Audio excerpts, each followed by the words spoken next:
श्री गुरु चरण सरोज रज। श्री राम का संदेश और हनुमान जी का प्रस्थान। लंका में सीता माता को रावण द्वारा अपहृत किए जाने के बाद श्री राम अत्यंत चिंतित थे। उनका मन व्याकुल था क्योंकि जानकी जी उनके प्राणों से भी प्रिय थी। ऐसे में श्री राम के परम भक्त हनुमान जी आगे आए। उन्होंने प्रभु के चरणों में शीश नवाया और माता सीता की खोज के लिए स्वयं को प्रस्तुत किया। श्री राम ने हनुमान जी को आशीर्वाद दिया और उन्हें अपनी एक अंगूठी दी कि माता सीता को विश्वास हो जाए कि वे श्री राम के ही दूत हैं। जैसे ही हनुमान जी समुद्र तट पर पहुंचे, उन्होंने मन में प्रभु श्री राम का स्मरण किया। उनके हृदय में भक्ति का ऐसा संचार हुआ कि उनका रोम रोम राम नाम से गुंजायमान हो उठा। हनुमान जी ने अपनी शक्ति का संधान किया और देखते ही देखते अपना रूप बढ़ाकर पर्वताकार कर लिया। उनका विशालकाय शरीर मानो साक्षात पर्वत का ही प्रतिरूप था। वे अपनी भुजाएं फड़काते हुए उत्साह से भरकर बोले, जय श्री राम, और फिर एक ही छलांग में उस विशाल समुद्र को पार करने के लिए हवा में उड़ चले। उनके उड़ने से ऐसी तीव्र वायु प्रवाहित हुई कि समुद्र में लहरें उठने लगीं और आकाश में बादल छट गए। यह एक ऐसा अद्भुत दृश्य था जो उनके अदम्य साहस और प्रभु के प्रति उनकी अटूट श्रद्धा को दर्शाता था। 2. समुद्र यात्रा और राक्षसों से सामना। हनुमान जी जब आकाश मार्ग से अपने लक्ष्य की ओर तीव्र गति से बढ़ रहे थे, तब मार्ग में उन्हें सुरसा नामक राक्षसी मिली। वो देवताओं द्वारा भेजी गई थी ताकि हनुमान जी की शक्ति और चतुराई की परीक्षा ले सके। सुरसा ने विकराल रूप धारण कर हनुमान जी का मार्ग रोका और बोली, माइनस, तू कौन है जो बिना मेरी आज्ञा के इस समुद्र को पार कर रहा है? मैं तुझे खा जाऊंगी। हनुमान जी ने उसकी बात सुनी और अपनी चतुराई का परिचय देते हुए कहा, माता, मुझे शीघ्रता है। श्री राम का कार्य पूर्ण करके आता हूँ, फिर आपके मुख में प्रवेश करूंगा। लेकिन सुरसा ने उन्हें जाने नहीं दिया। तब हनुमान जी ने पहले अपना शरीर 10 योजन तक बढ़ाया। सुरसा ने भी अपना मुख 20 योजन तक फैलाया। फिर हनुमान जी ने अपना शरीर और बड़ा किया। जब सुरसा ने अपना मुख 100 योजन तक फैला लिया, तो हनुमान जी ने अत्यंत लघु रूप धारण किया। वे तुरंत सुरसा के मुख में घुसे और फिर तत्काल ही बाहर निकल आए।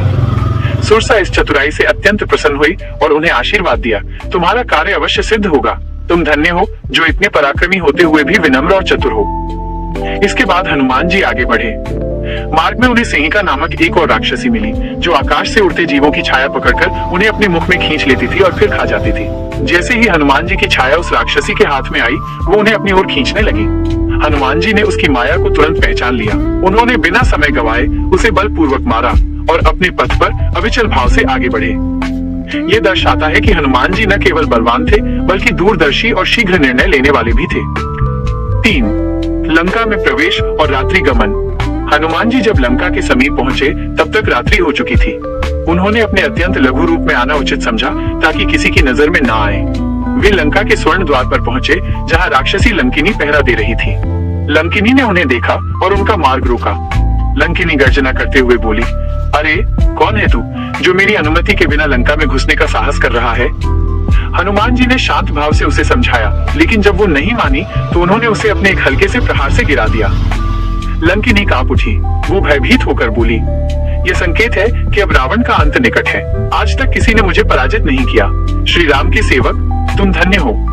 ब्रह्मा जी ने मुझे पहले ही बताया था कि जब कोई वानर मुझे पराजित करेगा, तब समझना कि राक्षसों का नाश निश्चित है। लंकिनी के आशीर्वाद के साथ हनुमान जी नगर में चुपचाप प्रवेश कर गए। लंका की शोभा अद्भुत थी। सोने के महल चमक रहे थे, लेकिन हनुमान जी का मन केवल माता सीता की खोज में लगा था। वे नगर की गलियों में घूमते रहे, महलों की तलाशी ली, सैनिकों को देखा और हर संभव स्थान पर माता सीता करते हनुमान जी को एक अद्भुत महल दिखाई दिया, जो रावण के अन्य महलों से भिन्न था। वहाँ उन्होंने तुलसी के पौधे और विष्णु भगवान के चिन्ह देखे। ये महल रावण के छोटे भाई विभीषण का था। हनुमान जी समझ गए कि ये कोई धर्मपरायण व्यक्ति है। हनुमान जी ने ब्राह्मण का वेश धारण कर विभीषण से भेंट की। विभीषण ने उन्हें आदर पूर्वक बिठाया और उनसे पूछा कि वे कौन हैं। हनुमान जी ने अपना परिचय दिया और बताया कि वे श्री राम के दूत हैं और माता सीता की खोज में आए हैं। विभीषण अत्यंत प्रसन्न हुए क्योंकि वे स्वयं धर्मप्रिय और श्री राम के परम भक्त थे। उन्होंने हनुमान जी को बताया कि माता सीता इस समय अशोक वाटिका में है, जहां उन्हें राक्षसियों के कड़े पहरे में रखा गया है। विभीषण से महत्वपूर्ण जानकारी मिलने के बाद हनुमान जी रात के अंधेरे में ही अशोक वाटिका पहुंचे। उन्होंने अपनी आंखें चारों ओर घुमाई और एक ऊंचे वृक्ष की शाखा पर छिपकर बैठ गए ताकि किसी की नजर उन पर ना पड़े। वहां उन्होंने देखा एक दिव्य तेजस्विनी नारी भूमि पर बैठी थी। उनके नेत्रों से अश्रु बह रहे थे और वे लगातार श्री राम का स्मरण कर रही थी। उनके आसपास कुछ भयंकर राक्षसियां उन्हें डरा रही थी कि यदि रावण का प्रस्ताव न स्वीकारा तो उन्हें मार डाला जाएगा। हनुमान जी का हृदय ये देखकर द्रवित हो उठा। 5. माता सीता को दर्शन और श्री राम का संदेश। हनुमान जी को अब पूर्ण विश्वास हो गया था माइनस यही जनक नंदिनी माता सीता है। उनकी दशा देखकर हनुमान जी का हृदय पीड़ा से भर गया, लेकिन साथ ही वे अपने लक्ष्य के समीप पहुंचकर प्रसन्न भी थे। उन्होंने धीरे से श्री राम की दी हुई अंगूठी को बिल्कुल आदर और भक्ति भाव से माता सीता के चरणों के समीप गिरा दिया। हनुमान जी ने तुरंत वृक्ष से नीचे आकर हाथ जोड़कर विनम्रता पूर्वक कहा, माइनस हे माता, मैं श्री राम का दास हनुमान हूँ। प्रभु ने मुझे आपको खोजने भेजा है। उन्होंने कहा है कि वे शीघ्र ही यहाँ आकर आपको रावण की कैद से मुक्त करेंगे। हनुमान जी ने उन्हें श्री राम की कुशलक्षेम बताई और उनके प्रेम और विरह की बात कही। माता सीता की आंखों में आंसू आ गए। उन्हें लगा जैसे जीवन की आशा लौट आई हो। हनुमान जी ने श्री राम की महिमा, सीता जी की विनय प्रति अपनी निष्ठा का संदेश दिया। अशोक वाटिका में पराक्रम। माता सीता ने हनुमान जी को श्री राम के प्रति अपने प्रेमपूर्ण संदेश दिया और अपनी विरह व्यथा सुनाई।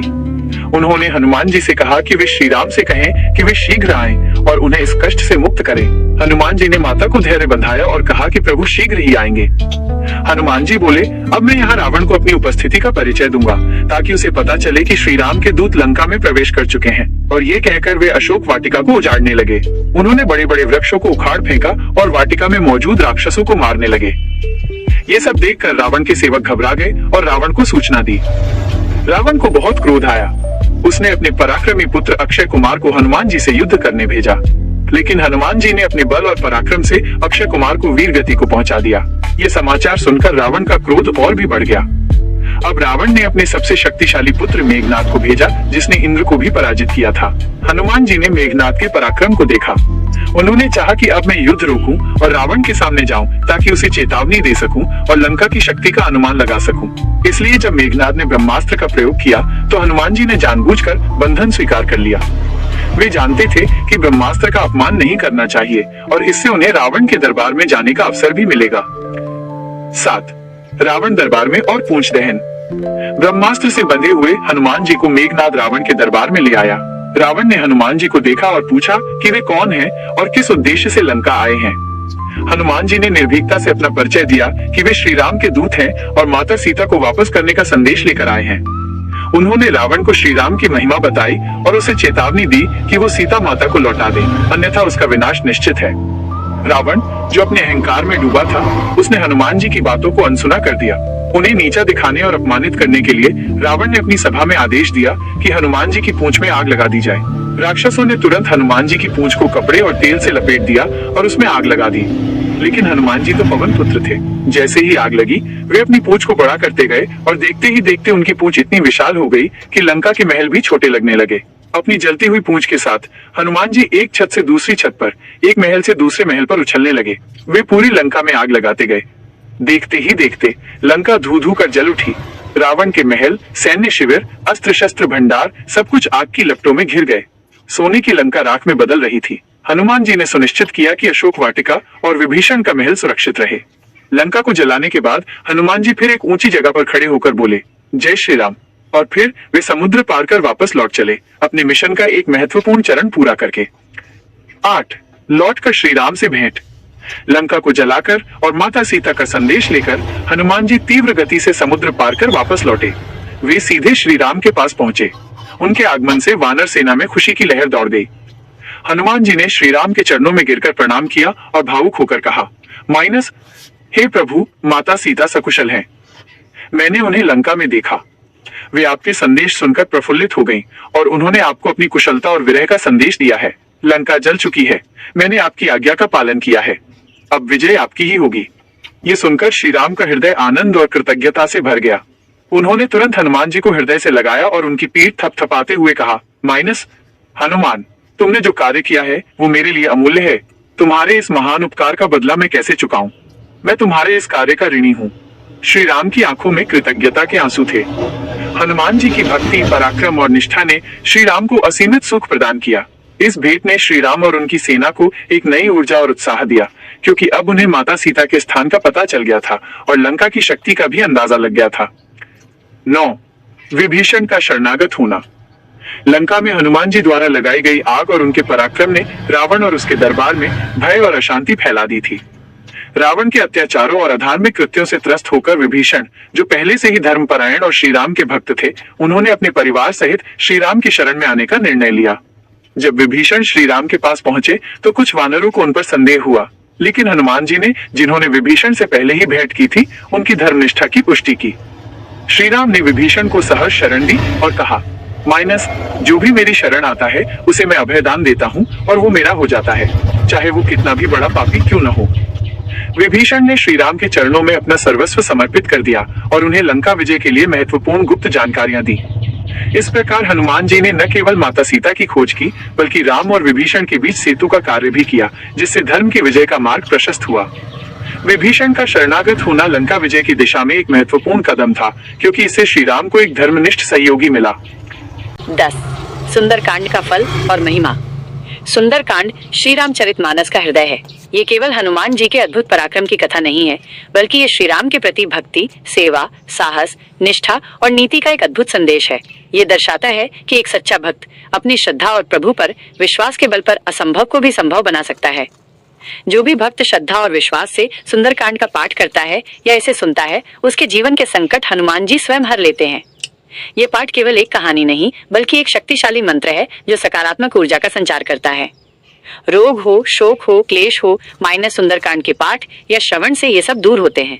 यह मन को शांति प्रदान करता है और नकारात्मक विचारों को दूर भगाता है। विवाह, संतान की प्राप्ति, कार्य सिद्धि, भयनाश, इन सभी मनोकामनाओं की पूर्ति में ये राम कथा सहायक है। सुंदरकांड सुनना या इसका पाठ करना स्वयं श्री राम की कृपा को आमंत्रण देना है। ये भक्तों को मानसिक, आध्यात्मिक और शारीरिक रूप से मजबूत बनाता है।